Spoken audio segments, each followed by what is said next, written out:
اعوذ باللہ من الشیطان الرجیم بسم اللہ الرحمن الرحیم سورہ بقرہ آیت نمبر 11 وَإِذَا قِيلَ لَهُمْ لَا تُفْسِدُوا فِي الْأَرْضِ قَالُوا إِنَّمَا نَحْنُ مُصْلِحُونَ، اور جب ان سے کہا جاتا ہے کہ زمین میں فساد نہ کرو تو وہ تو کہتے ہیں ہم تو صرف اصلاح کرنے والے ہیں۔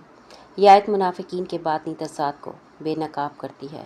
جب ان سے کہا جاتا ہے کہ زمین میں فساد نہ پھیلاؤ، یعنی نفاق، جھوٹ، دھوکہ، ایمان میں دو رخی اور اہل حق کے خلاف سازش نہ کرو، تو وہ بڑی معصومیت سے کہتے ہیں ہم تو اصلاح کرنے والے ہیں۔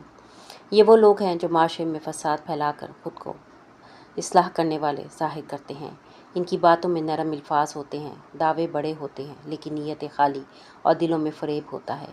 یہ آیت ہمیں بتاتی ہے کہ اصل فساد وہ ہوتا ہے جو سچ کے لباس میں لپٹا ہو، جو زبان سے دین کا نام لے مگر عمل سے اس کی جڑیں کاٹے، جو وحدت کی بات کرے مگر دل میں تفرقہ رکھے، جو خیر کا نعرہ لگائے مگر مقصد شر ہو۔